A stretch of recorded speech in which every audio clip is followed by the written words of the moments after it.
अध्यक्ष महोदय, शॉर्ट मध्ये बोला. धन्यवाद. संपूर्ण महाराष्ट्रामध्ये आता धुमाकूळ चालला, एकच फक्त बिबट्या. हा बिबट जो आहे तो खरं तर सुरुवात झाली जुन्नर तालुक्यातून.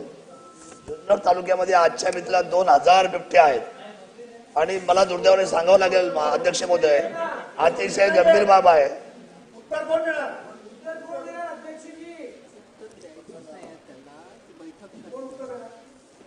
उत्तराचा विषय नाहीये, त्यांना फक्त मांडायचंय.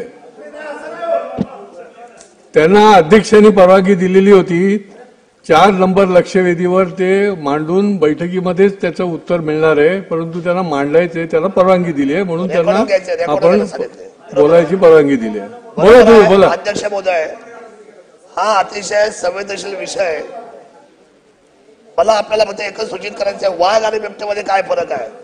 वाघ जो आहे तो समोरून हल्ला करतो आणि वाघ हा जंगलात असतो, पण बिबट हा जन्मालाच येतोय तो ऊसाच्या शेतीमध्ये.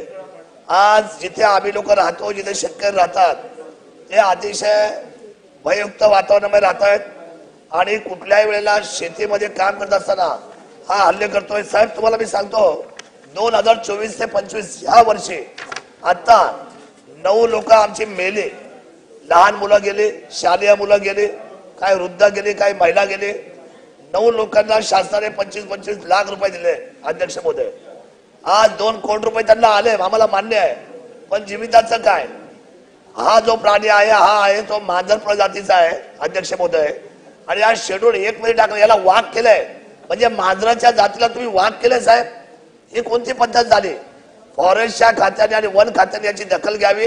हा शेड्यूल 1 मधला प्राणी जो आहे बिबट्या, याला 2 मध्ये टाकण्यात यावं, त्याची नसबंदी करण्यात यावी. आणि विशेष म्हणजे या बाबतीमध्ये आम्ही वारंवार मागणी केलेली आहे की पशुधनाला सुद्धा तुम्ही आम्हाला जेवढे पशुधन गेले तेवढे जखमी झाले. अध्यक्ष महोदय, 17 कोटी रुपये शासनाने दिलेत. एवढा खर्च कशासाठी करताय. उपाययोजना करणं यापेक्षा माणूस महत्वाचा आहे, पशुधन महत्वाचा आहे आणि पैसा महत्वाचा नाही. उपाययोजना अतिशय गंभीर व्हायला पाहिजे. आणि सर्वात महत्वाची गोष्ट आहे, आता तरी तो अतिशय जिल्हाधिकाऱ्यांनी या ठिकाणी आपत म्हणून घोषित केलाय. जुन्नर, आंबेगाव, खेड, शिरूर, मग या 4 तालुक्यांना सकाळची लाईट 3 फेज द्यायचा निर्णय केलाय साहेब. मग आपत जर तुम्ही घोषित करून सुद्धा 3 फेज लाईट सकाळची का देत नाही.